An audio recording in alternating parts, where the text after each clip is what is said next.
Hello? I feel like I'm being followed. Ito si Mo Sargi, isang sikat na urban explorer. Nagpunta siya sa isang abandoned resort na kilala bilang pugad ng mga masasamang tao. Kinda gotta be careful here. Because there are... What's that? Oh, what is that? Yo, there's a guy with a machete. There's a guy... Nagulat na lamang si Mo dahil isang lalaki ang nasa labas na may hawak na machete. Tila ba hinahunting siya nito at gustong patayin. Oh, no, God! Oh, my light! What the... Noong July 2022, si Mo Sargi na isang urban explorer ay nagpunta sa Dominican Republic. Dito ay nagpasya siyang mag-explore sa isang abandoned sandcastle resort. Alright, you guys, here we go. Look at this. I had some weird things happen here the last time. And to be honest, I'm feeling kinda scared. Sa pag-explore nga ni Mo ay gamit lamang niya ang isang kamera. Isang maling pagkakamaling ginawa niya. Lalo na't wala siyang kasama. Nakakarinig na nga siya ng iba't ibang ingay tulad ng pusa. Hanggang sa ito pa nga mangyari. I hear a cat meowing. There's bats everywhere. Hello? Man, I'm hearing some weird cat noises up in this place. I feel like I'm being followed. Nararamdaman niyang tila ba may nakasunod sa kanya. Whoa, look at this, guys. Kinda gotta be careful here. Because there are... that. Oh, what is that?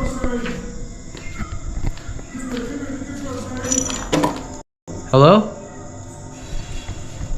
Oh, what the f... Hey, man, Hey, I don't mean any trouble, man.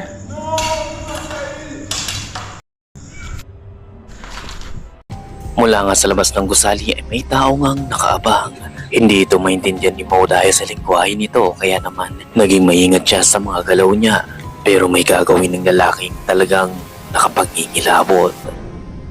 Okay. Oh, he's coming. Yo, man, I don't mean you any harm, bro. I'm just making a video.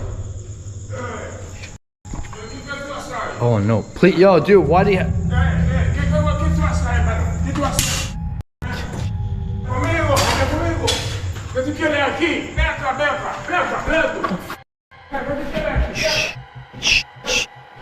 Guys, I go. There's a machete coming.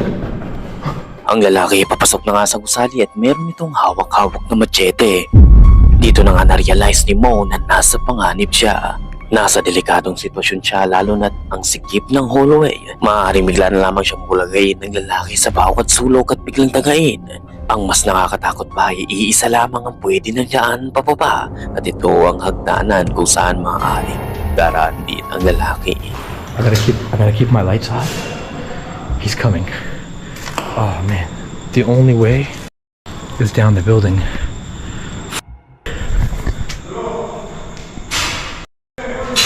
He's looking for me.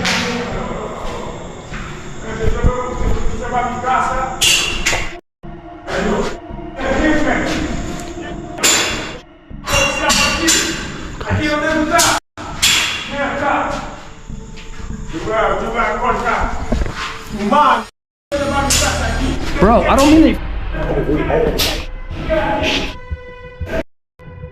Yo, dude, chill.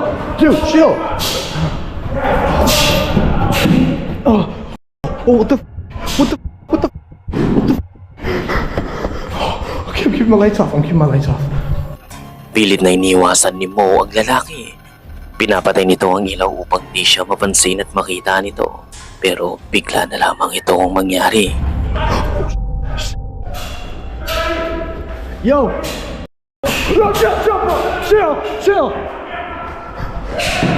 Oh, he's up. Oh, my light. Oh, he's up. Oh, what?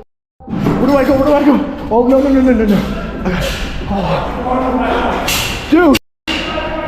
Chill, man! Oh! Bro, I'm just filming a video! Chill! Dude, chill, I'm just filming a video! Oh my god. Oh. He's fast. He's fast. He's fast.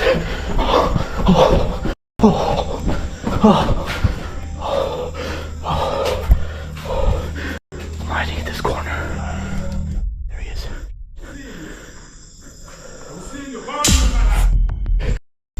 Come on, man. Jesus Christ. Jesus, he's he's pissed.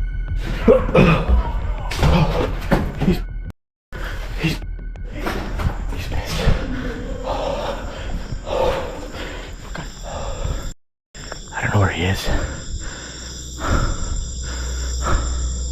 Tuluyan na ngang nakalayo si Mo sa lalaki. Magpagayon pa man na pagtanto nito, napakalayo niya kung saan siya nakapark. Tila ba na-trap siya sa isang maze run na puno ng hiding spot. Pero ang mas ikinakatakot nito ay kailangan niyang muling bumalik sa gusali upang makadaan at makapunta sa parking. Maaaring bigla na lamang muling lumitaw ang lalaki sa bawat sulok. There we go. Okay, let's go. Okay, let's go. Oh no, please! What the? What the? What the?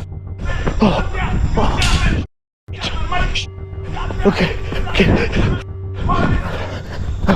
Okay, okay, okay, okay. Okay, where are my keys? Please.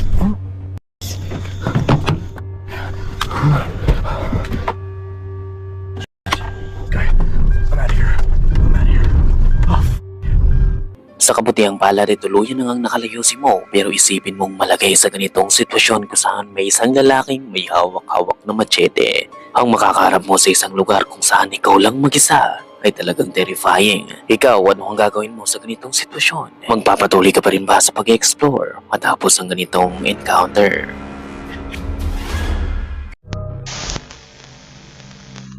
Ang grupo ng mga YouTuber na ito na si Honor Chill ay nag-upload ng iba't ibang video at nagsasagawa ng live stream.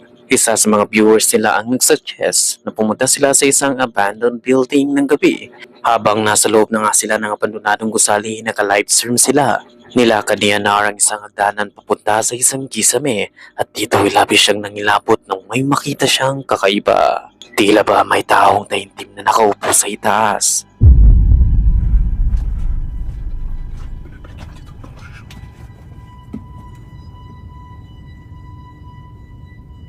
Ебать! Кто это сидит?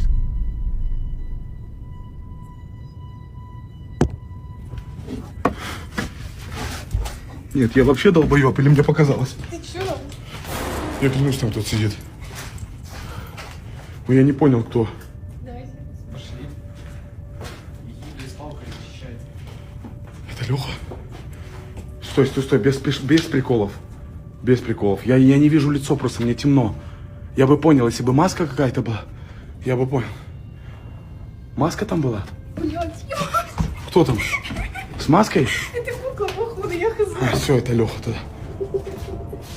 Нет, это не пойду. Манекен. Mula sa madilim na sulok ng kisame makikita ang isang human-like figure. Dahil sa nakistady lamang ito ay inisip lang isa lamang itong manikin. Dahil nga sa napaka-realistic nito at hindi nila maklaro ang mukha ng manikin ay nagpasya si Anar na lumapit. Pero sa tuwing titignan niya ito ay tila ba may pumipigil sa kanya na panghingilabot.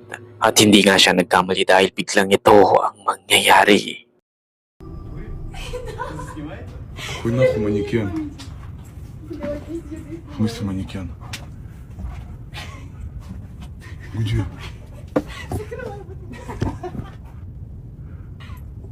Какой манекен? Вы что, ёбнуты?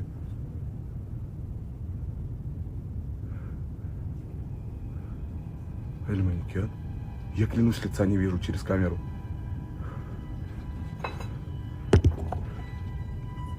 Что это, блядь? Эй!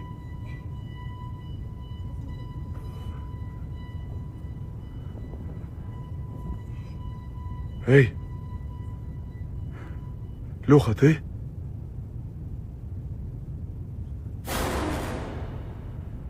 Как это манекен? У него ноги бабушки. Леха, это ты? А что я могу кинуть? Нет, это Леха. Ебланская конченая бутылка Балтика 9, твой рот я ебал. Леха, я клянусь, я просто не вижу лица. Лех, сдвинься, если ты не манекен. Просто подними руку, если ты не манекен, я уйду, клянусь. Если ты поднимешь руку. Не, это манекен. То как нахуй у него одели? В рубашку? Двинься, если ты не манекен.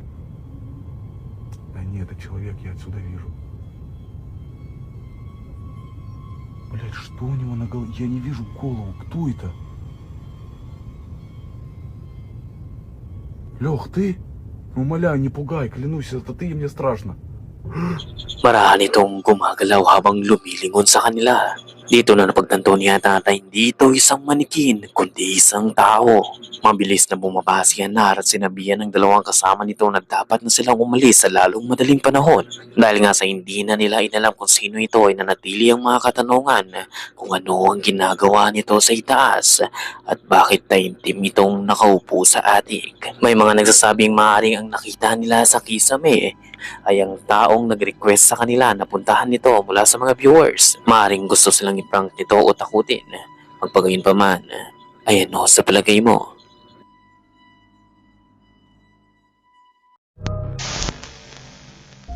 Ang dalawang magkaibigang ito ay nagpasyang mag-motocross sa isang masukal na kabundukan.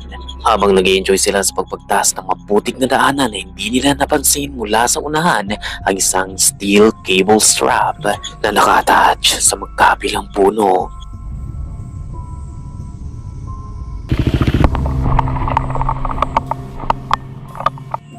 Muntikan nang maputulan ng ulo ang rider sa unahan.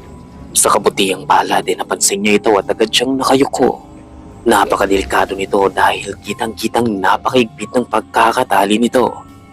Halata na tila ba sinadya itong mailagay upang makapambiktima.